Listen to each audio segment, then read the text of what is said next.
Assalomu alaykum, suyimli sizlar. Qanday yaxshimi? O'tdan turib Biz o'qiyotgan Qiyadagi ovchining Ahuzari nomli kitobni o'qishni davomlashtiramiz. Kitobninki birinchi boblarini o'qib bo'ldik. Eng oxirgi bobi qoldi. Kitobning birinchi bobida asosliq 4 ana deb shu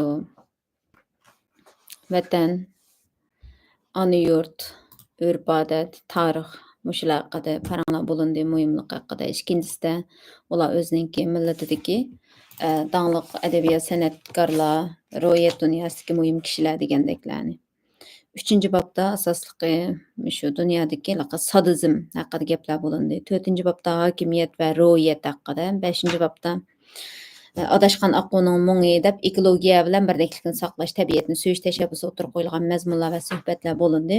6-bobda ko'zdan chiqqan bosh so'ng kitob butun turk tarixi, Turkiya xalqlarining O'rta Osiyo tarixi degandeklarni biraqur deb o'tib ketgan bo'ldi. Eng oxirgi bobimiz bizning umrimizdagi ayollar va xonim qizlar to'g'risida o'tgan she'riyat kechasi. 20-asr insoniyatni ikki qatimliq dunyo urushi bilan qonchilagan daryo qon to'kishlarga, atom yadro bombasining kasofatlari bilan yer tavrashlarga, mustabidlarcha olamni bo'ysundirish bilan fan texnikalik yangiliklarga guvoch qilib qo'ygani yo'q. Shuning bilan orqama-orqa millionlagan yillar avlodlarning egilikidan o'tib tanlangan ro'yi boyliqning javhari, odamiylik xususiyatlarining turaqlashishi, hayotni ozg'unlik, arsaldiliqdan aman eson saqlab kelayotgan ulug' sevgi muhabbat tuyg'ularining ojizlashishiga, hatto bu ezgu axloq fazilatlarning shalloq, beadab harakatlarning masxara obyektiga aylanib, kun sayin holsirishiga yo'l berdi. Menimcha, bu insoniyat jamiyatiga atom yadro urushidan keyingi nihoyat og'ir xavf-xatardir. Chingiz Aytmatov. Sen o'zingdek nadin bilsin qayg'umni al, oshiq ko'ngil mangu yeshil oydin ko'l. Oshiqlikda o'tgan kunlar bir umr, qolgan umr odatdagi bir kundir. Muxtar Shaxonov. Shaxonov ro'yi jihatdan tonning ichki astiridek yaqin ikki er kishi pinhon o'ltirib yana bir cho'nqur temaga kirsak. Aytmatov. Pinhonlikqa qaraganda suhbatimiz ayollar to'g'risida bo'ldi-ku deyman. Shaxonov. Ha, mavjudlikning qo'zg'atquchi kuchi ayollar to'g'risida o'ylanishning vaqti kelgan o'xshaydi. Aytmatov. Amsa shu suhbatimizdan bat ochgan qismatdan boshlab qismatdan so'zlab berasan. Oldi bilan ayollar degan she'ringni o'qi. O'tib ketgan kunlarni eslab o'tayli. Tumanlagan ovozlarning ichidagi eng yoqimli, eng tatliq nozik ovoz o'zining oshiq bo'lgan ayolning ovozi degan Labroyer. Fransiya yozuvchisi Labroyer degan. Ko'ngil to'rida xiralashib qolgan qimmatli tuyg'ular xiyolimizda qaytadan nurlansin. Yana bir masalaga kelishib olayli. Ayollar xususidagi paranglar avjiga chiqqanda o'z she'rlaringni naganda bir aralashtirib tur. Bir tarafdan bu suhbatimiz xonim qizlar to'g'risida o'tgan she'riyat kechasi shaklida bo'lsin. Shaxonov. Kelishdik, boshladim. Mabobda xili she'r o'qib qo'ydik-miz. Bir-ikki she'r bilan tugamaydi ekan. Men qo'mi shu aruz vazindagi bizningki o'zimizning klassik she'rlarini o'qishni bek yaxshi ko'raman. Chunki shu she'rni pishki she'rdagi his qilib ashta azroq bir tuyg'ularimni qo'shib o'qa olayman. Ma boshqa chachmi she'r, gunga she'r yoki bo'lmasa vazn tura qofiyalar toza udil kelmaydigan she'rlarni o'qishda o'zim qiynalaman. Yaxshi o'qamay qolsam, bu she'rning emas, mening qusurim. To'g'ri tushunasizlar. Ne ağrısa şunun derdin tatsan. Doktorxana o'ylisida sharaqishib qartni. Qaraganda bu o'yinmi yarashdi. Manga bir qiz pal açtı. Lavlaringiz ko'kargan. Saqaysiz. Hasrat chekman bekasiz. Shundaqdimi ayollarga azaldan to'g'ri ko'zda qaramaydi ekansiz. Muhabbatni yigitlik deb aytisiz. Uningsiz shoir bo'lasizmi o'yga patgan. Agah bo'ling. Baxtingizmi, sho'ringizmi ayoldan. Barakallah. Ishqa olsun deganing. Sen bo'p yurma kang dalaning erkisi. Bu husningda sigallarni ishsiz qoldirasan qizchiqim. Dedim kulib. Biroq qizning so'zlari o'ylarimga boshqadan bir o'y soldi. Bu dunyoga qon tomirdek taralgan, ayollarni zar qaqishlar o'sak ko'p. Ayollarga yer tegidim marlagan, erkaklarni sanamayman erkak deb. Ayol bizning cheksiz boyliq meylimiz. Ayol bizning g'ururimiz. Ayol bizning taqdirimiz. Taqdirimiz bo'lgandimi belgilik-ku. Bəxtimiz ya şorimiz. Yosh güzəllər qanchalarning həvəsini qo'zg'atgan. Bu həvəsni qurdi deb kim aytalar to'r qapqan. Bir ayolning sababidan dushman bo'lib talay el, yigitlardan daryo qon oqqan. Аңа guvoh janggoh bo'lgan cho'l jazira tog'dalar, аңа guvoh ne cho'qqilar, аңа haqda har inson. Million elga yo'lak bo'lgan shoirlar bir ayolning baxti uchun jon bergan.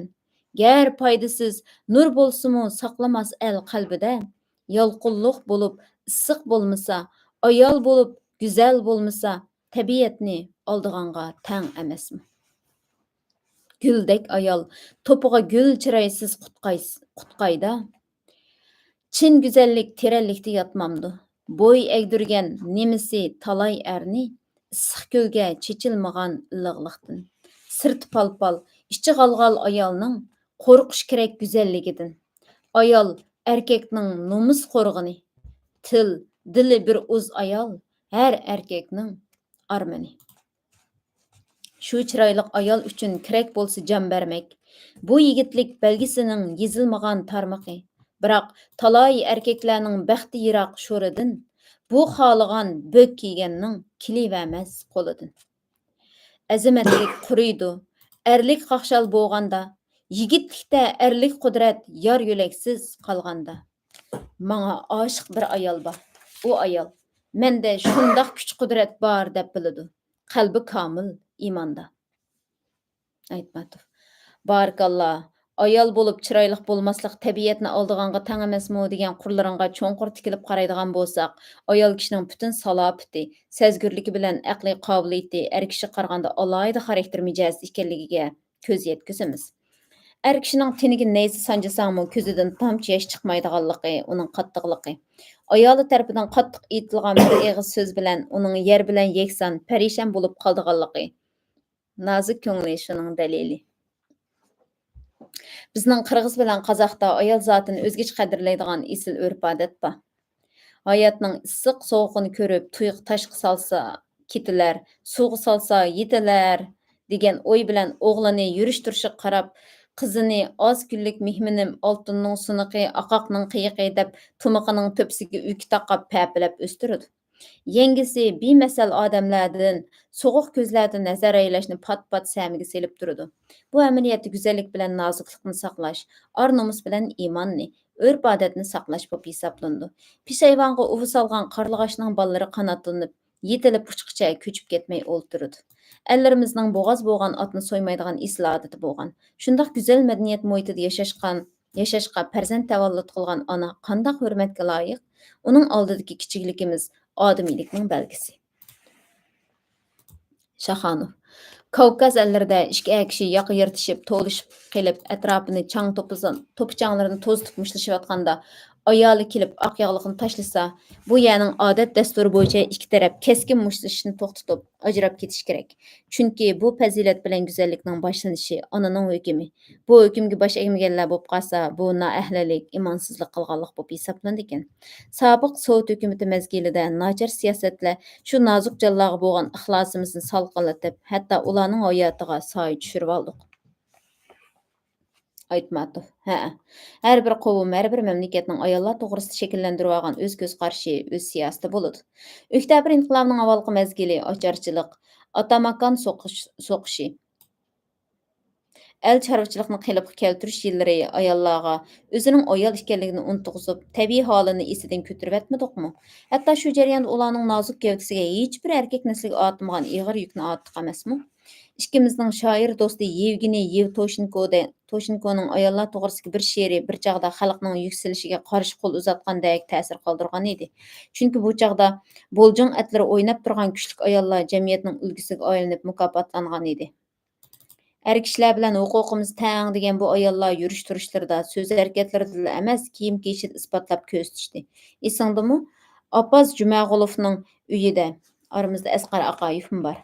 Keng dasturxonning ustida o'ltirib ayollar to'g'risida qiziqarli paranglarni sog'an edik. Shu kechda haqiqiy erning o'zi tulparga o'xshash ekanligini dalillab she'r o'qib, hammamizni o'zingga qaratgan eding. Keyin menda bor kitoblaringning ichida shu vaqtda o'qilgan she'ringni izlab topolmadim. Shu she'ringga qayta kelsang. Şaxanov. Bu özü uzunroq she'r. Hikoyamizning ro'yiga mos keladigan yerdan uzunda o'qiy. Meyling. O'qib baqayli. O'tirarda bir qadrlik buvayning bar qanotliq, tekti tulpar iti bo'pti xush qilgan har tarafni. Uning xuyi o'sal ekan xuddi sarang boladek. Yerib charchab ussimi eriqdan suv ichmabdi. Yomon ko'rgan kishi kelsa qo'g'lab tepib tishlabdi. Shunga mahkam bog'lanib u boshdan yugan tushmabdi. Bo'z o'g'lonlar ko'z tashlabdi uning turqi holiga. Cholning oydek qizi bo'pti uning piroq dog'ida. Shu go'zal qiz dadasiga mundaq debdi bir kuni: "Dada, sening bu mardliging qo'zg'ar mening kulkamni. Mekkar, yomon bu itingni parvash qilmay qo'ymaysan, yo o'ltirib so'yib setib, nechun ko'zin o'ymaysan? Rost qizim, bu so'zingning yo'qdir hech bir xatosi. Otining shundoq mijozi bor deb ustunda otasi. Bilsang bu sarang ot jimi otlar zeriki, tushgan chog'da beygilarga tus oladi u boshqa. Yaralgandek chipish uchun yiroqqa. Nomus uchun tirishib, qon tarini to'kar u. Biroq so'zsiz birinchi bo'lib kelar u. Ko'rsatib elga kuchin, shu qimmatlik emgik uchun. Yalqovligini kechirishga bo'lmamdi? Kechirmasang yuzga tamg'a qo'ymamdi. Ozmi elde tulparini isip urgan beqarar. Bilsang yavaş, künük atqa aman toqum tipilar. Xuy peylini sezmisimu ta'lim alar başqalar. Yavaşni qachon maqtar kishi tipilar. Yavaşni hech kim maqtamaydi ki. Shuning uchun tulparning holi yo'g'an boshqacha. Shunga hayron ko'p olaman anga qeri yoshqicha. Shuning uchun tulpardan kechmidiqqa iztirob, zeriksekmi beygilarga chapmidiqmi oldirab. Haqiqiy erkak tulparga o'xshash go'yo qizchiqim, yomon qilmish haqida ko'p o'ylanma o'miqim. 9 tal bo'lsin deb tilakdoshman, 5-ga qutqunmasmi deb qo'rqaman. To'g'ri chiqib otasining hisobi, qizning haqqa yetmay qoldi xitobi. Ayollarsiz olamda na baxt bor na lazzat, erlarsiz bu olamga na qut bor na muhabbat. Erkek turib ayoldek yurgan erni ko'p ko'rdim. Ro'yi yuksak ayollarning pok qalbidan suyundim. Erga o'xshash ayolmu tepilsa bu rezillik, har bir jinis o'z mijozin saqlash bilan qadrlik. Yigit sanalamda mukib yursa dalada. O'z fikri yo'q er kishidan qechish kerak yiroqqa. Qanotliqni tortib uklab yunzilab, uchay desa ucholmaydi halsirab. O'z fikri yo'q erkaklar el boshqursin na salmoq. Ar nomusining qurboni oz bo'ldimi? Aman o'tkir adolatning paltisi. Aman yurtning aman turganligi. Shu nomusliq erkaklarning barligining belgisi. Har qachonda nur umid sep baxtimizda tang'assun. Qayg'u kelsa yengilmagan, baxt kelsa samirmagan. Er mijozini maqtagan ayollarning danqi oshsin. Güzel qizim, turmaydi hech kim saqlab yo'lingda. O'z taqdiring, nomus aring, hamon shu o'z qo'lingda. Paqiningmi shirg'a o'xshash baxti bor. Izdigining tulpar bo'lsa tepilar. Haqiqiy tuyuqida tulparning, xiyoli bilan shunqarning, o'lchinar uchqur zamonda, bara tuvallarmi bahoying. Ishinaman, chin erkakning oldida baxt nuri yetib kelar sanamu, u kunlar kelmigini yamangu. Aytmatov. Qaysi jamiyatda yashamsin, ayol bilan erning oila bilan ijtimoiy turmushdagi tabiiy o'rnini almashtirib qo'yish chechanlik bo'lmasi kerak. Go'zallikka xiyonat, nozuklikqa tajovuz, ayollarning obrazini buzib qolmay, ularning mijozi, yurish turishi, so'z harakati, hatto o'y xiyollari qadar g'oyasur tahdid shakllantirdi. Koni sistema er bilan ayol teng huquqliq degan ideya tajovuzchiligidan moyillik bilan foydalanib, qiz kelinlarni texnik o'rganishga, cho'ng zavodlar bilan fabrikadagi istanok beshiga, Sibiriyaning sovuq viloyatlariga berib, emgak qilishga keng ko'lamda safarbar qildi. Cho'ng traktorning rolida shaparangdek o'ltirgan ayollarning rasmlari matbuotlarda uzilmay e'lon qilinib turadi. Er bilan ayolga bir tanlash, bir xil ko'z qarash bilan muomala qilish shu davrda qonunlashtirilgan edi.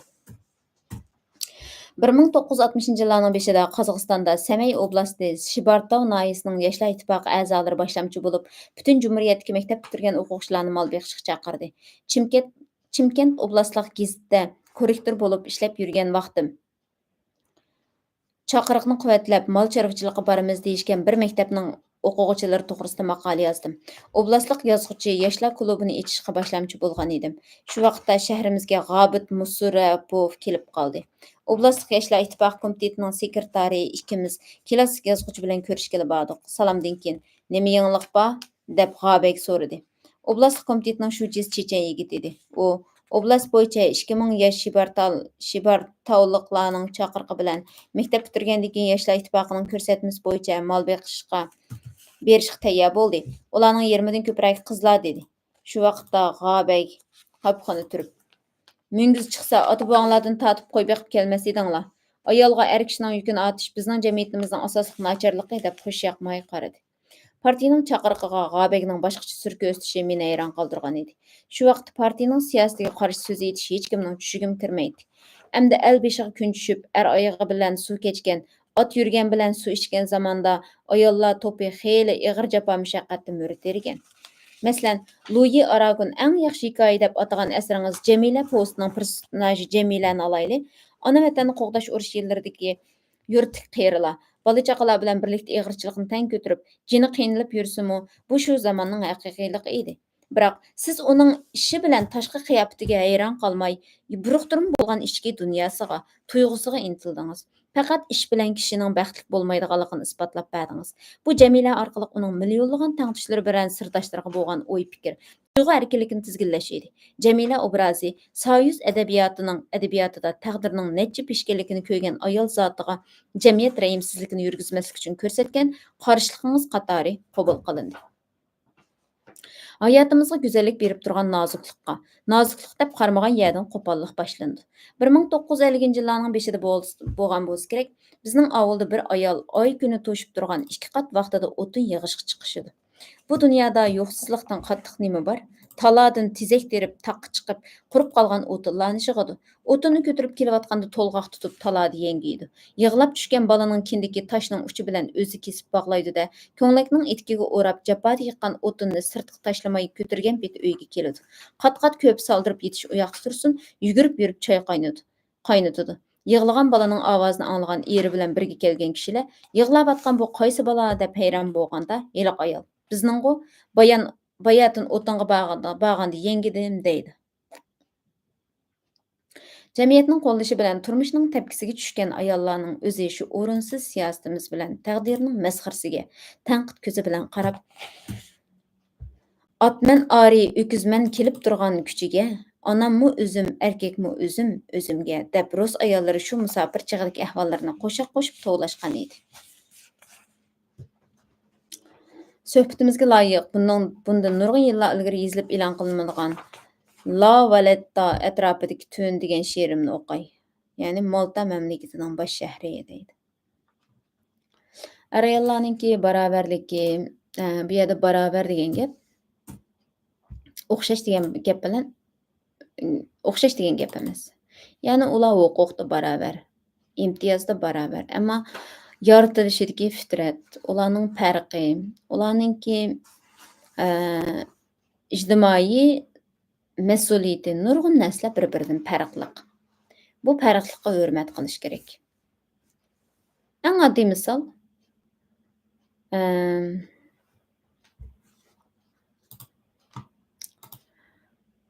bu farqni butun dunyo e'tirof qiladi. Erlar hojatxonasi ayrim, ayollar hojatxonasi ayrim.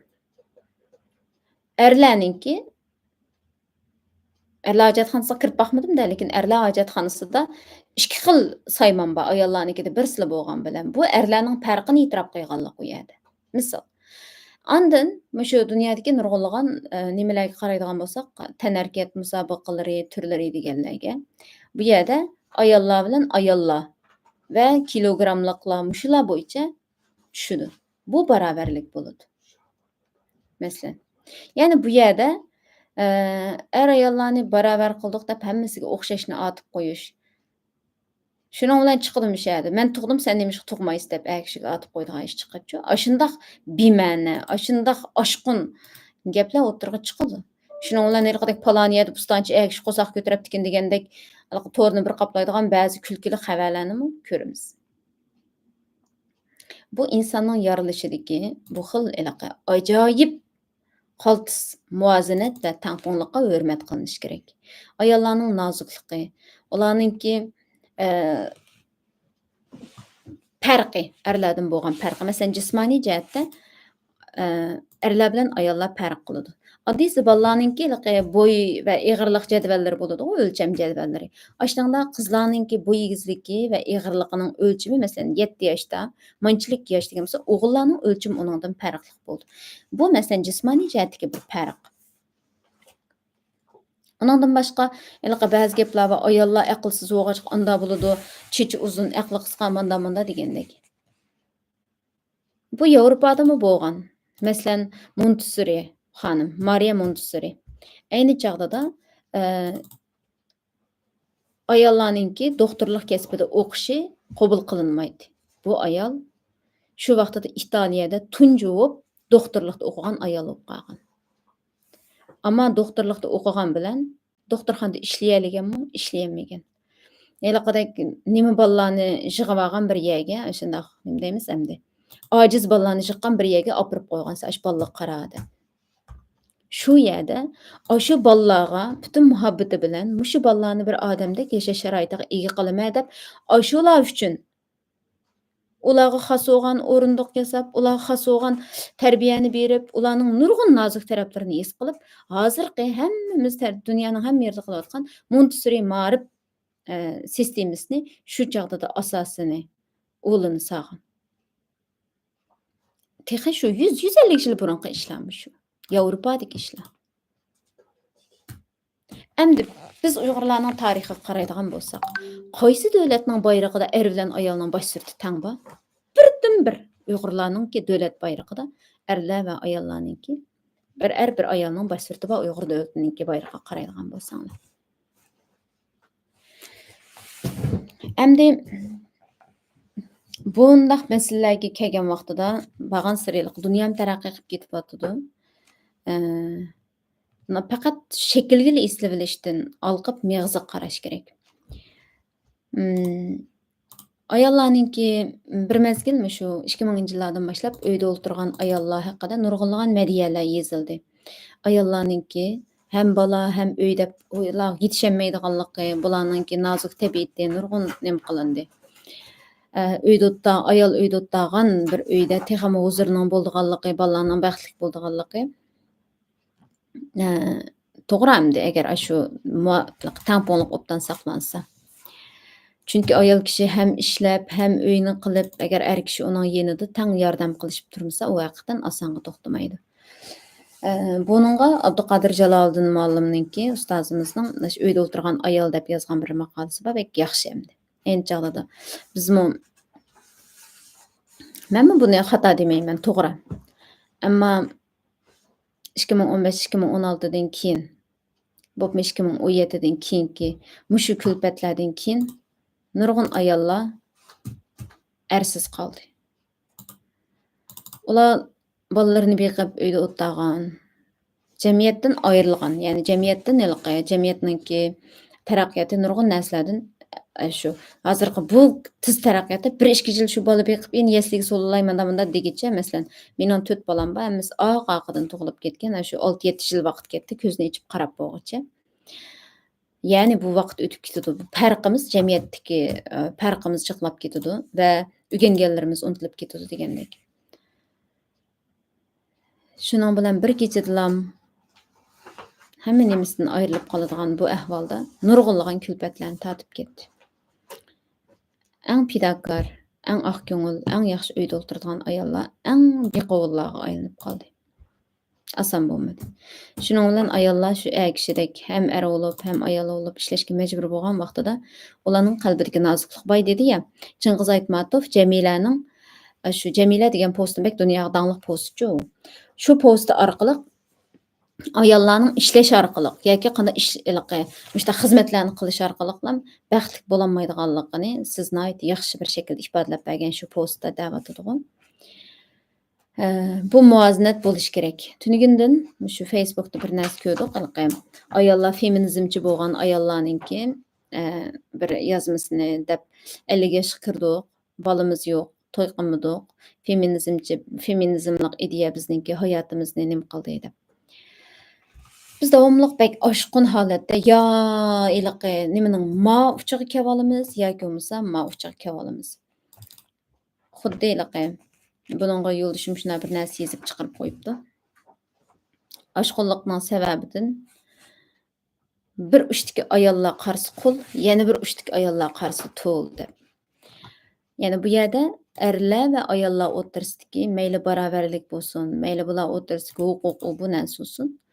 Bu iliqi xuddi ishton bilan ko'ynak. Chu badan bir-biriga moslashgandek er bilan ayol bir-biriga jipslashib ketgan bo'ladi. Qovurg'idan yoritilgan deb bekorga demagan. Ayollar odamdan yoritilgani uchun odamning ishi bilan ovora, erlar tuproqdan yoritilgani uchun dunyoning ishlari bilan ovora deb bir narsa o'qigandim. Men de qanchalik to'g'ri bilmayman, lekin fitrat nuqtasidan qaraydigan bo'lsak, ayollarning shu chiqroq tabiatimizda, masalan, kichik qizlarimiz, mening qizlarim shu qo'choq o'ynaydi, bola yiqib o'ynaydi. Voy, mushtafkam oyog'ini kelgizib qo'yay, opa tomoq qilay, munda qilay bularga. Shuningdan huzur oladi. Shu tabiatida bor. Shuni yaxshi ko'rdi. O'g'limning u yil bu yil ma qachirmayanda mayanga ilib teshak u bu qo'choqlar qarash emas. Kechki mashina, avtomat, ashtab jimini o'ynaydi, talada to'p tepidi. O qadar cho'ng tug'ilishidan bir farq bo'ladi. Nima uchun bugungi kunda kelgan vaqtida bu farqlarni yo'q qilib tishqa yoki hurmatsizlik qilishga yoki bo'lmasa bir-biriga o'xshatishga majburlaymiz? İnsanlarning ideyasidagi uqum tushunchalarning qalaymaqon bo'lishi ularning hayotini qalaymaqonlashtirib o'tadi. Qalaymaqon bir hayot insonni baxtsizlikka elib boradi. Shunga nima uchun kitob o'qiymiz? Kallamizdagi uqum tushunchalarni oydinlashtirish, oydin va aniq sagit kalla bilan ishlarga muomala qilish, ishlarimizni planlash. Uningdan keyin ondan baxtning ta'minini tetish. Kitob o'qisa baxtli bo'ladi degan gapning kimda u susib akasak mishaga berib taqtaydi. Malta qizi degan she'r ekan, bu she'rni o'qayli.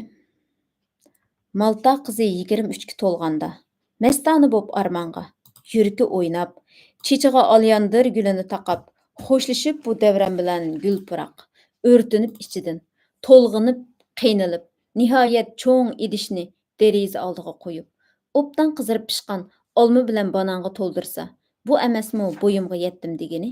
Tushar shundoq tanlashqa go'zal qizning badali. Növer yigit bo'lganlar darvoza oldiga berib, baxt uchun izlanib talay sinab boqadi.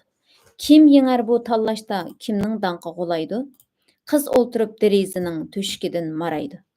Biri mungluq gitar chilib, biri muqam to'lab, biri qizning ruxsarini kuyga qetib tamshinib, kun patqicha hamma hunar ko'rsatishar jar selib, jondan to'ygan talvilikda erlik desang shunchalik.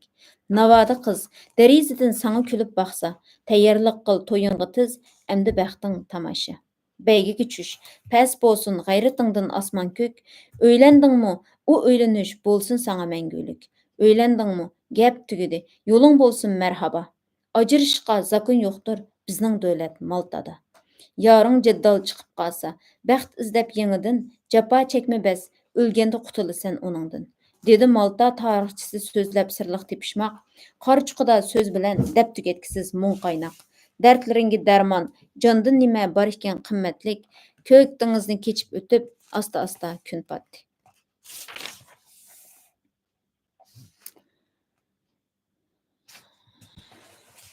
Uzunken. Davom qilayli. Oddiy zakonga tayansaq, kishi o'zini jondan aziz ko'rgan kishiga hech qanday vaqtda yomonlik o'ylamaslik kerak. Ulug' muhabbat bilan yenishidan o'tish ta's oddiy tuyg'ular ayrimsimi dal shuningda.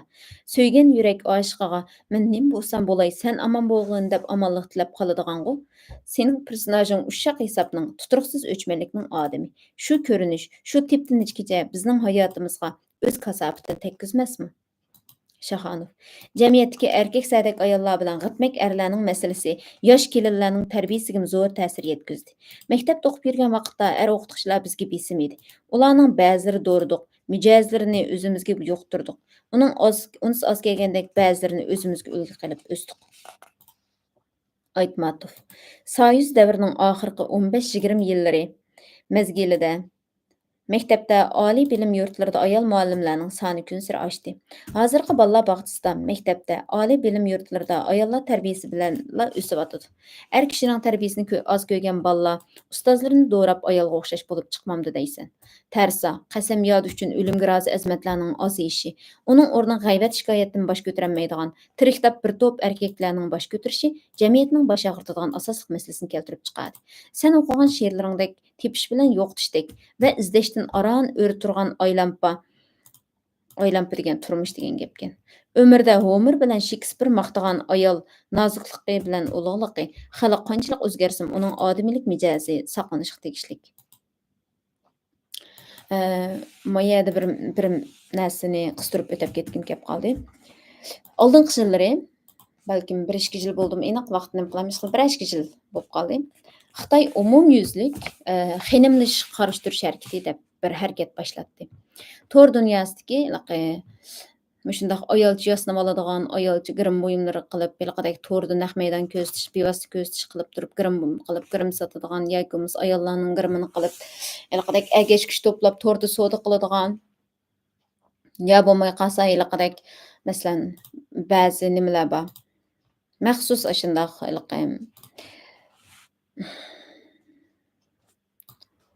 qandoq ifodalay endi buni.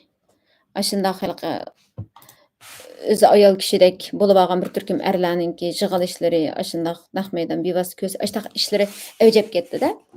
Va bundan narsalar xalqlar ajoyib tuyulib, shundoq bormi degan tugmaga 7 qaytam beribdi degandek shu voy qo'ylim degan sir qaylab, bularninki to'rda biroqlam modulashga boshlab ketgan ekan. Buningga keskin chora tadbir qo'llanib, xenimlashga qarshi siyosat qo'llanamiz deb butun bundaqlarning hisoblari taqaldi. Necha million agash kuchsi bo'lsin hisoblari taqaldi.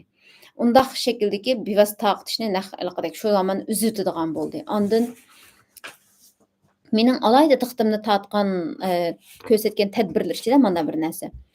Mayadim deb o'tib ketibdi-ku, maktablarda, bo'lib boshlang'ich maktablardagi ayol o'qituvchilarning soni haddidan ziyoda jiq, er o'qituvchilarning soni oz. Bu tangpungsizlikni nima qilish uchun ko'plab er o'qituvchilarni yetishtirish va maktabda tantarbiya darsining soatini oshirish, tantarbiya faoliyatlarini ko'paytirish, ilqidek masalan o'g'illarninki chiniqtiradigan dala faoliyatlari, shunga o'xshash lager faoliyatlari degandeklarni kuchaytirib tashviq qilish. Dars kitoblariga buning aloqador shundoq nurg'un chora tadbirlarni biroqla o'tirib qo'ydi va amaliylashtirishga boshladi. Shuning bilan asta-asta bu xil ya'ni burunqidek bilmaymiz endi balkim ashtaq bo'lgandan buning natijasi haqida bir maqola yoki bir narsa ko'rmadim. Bu xil xenimlashga qat'iy qarshi turamiz deb shu hamon buni ma'rifdan boshlashimiz kerak. Yesli va boshlang'ich ma'rifidan deb. Biz vatanda yesli ma'rifida asosan butunlay ayollar boshlang'ich maktabdami ashundatdi. Esimda qolishicha 2007-yili 2007-yili bo'lishi kerak. Qashqa Qo'nisha noyasining boshlang'ich maktab vaqtida Mingdi boshlang'ich maktabda edi. Ash boshlang'ich maktabda o'qituvchining umum soni 84. Hatto esimda qolmam 84. Maktab mudirimi ayol. Bu 84 kishining ichida 3 kishi bor deyman. Ishchi xizmatchi 83 kishi bor. Birisi bir tantarbiya o'qituvchisi bor. Yana birisi ishning tuyida saqlaydigan amallik xodimi bobam bor. Yana birisi xo'jalik bo'limiga mas'ul bir kishi bor. O'qituvchi qatorida dars bergan qatorida bir talla tantarbiya o'qituvchisi bor. 84 ma'lum bo'lgan yo'g'on bir maktabdan. Va boshlang'ich maktablarda bo'libmi asosan ayollarning soni bekjiq, erlarning soni, er o'qituvchilarning soni oz. Uningdan boshqa, shu boshlang'ich maktablarda hammamiz bilamiz, biz kichik vaqtimizda o'qiyotgandami ashundatichu. Adabiyot, matematika, hisob, ash darsini ham o'tib olib, boshqa rasm, tantarbiya darsining o'rnig'imi ash darsini o'tib oldichu. Biz kichik vaqtimizda mana shunaqa qildi. Bir kuni shu do'stga tantarbiya darsi bor deb bir mavsum tantarbiya darsi o'tmagandan keyin biz tantarbiya darsini seg'inib ketib, tantarbiya darsi bor deb do'stga liqqit yezib aytgan tuqchu. Do'stgani o'chamay qo'yib qo'ysak, sinf mas'ulimiz kirib hamma darsni Xitoychadan boshqa butun darsni shu sinf mas'ulimiz beradi. Bunda do'stga toza bir qarab o'tib, tantarbiya darsi bormi? Ko'zimga hammang tiqishdingmi?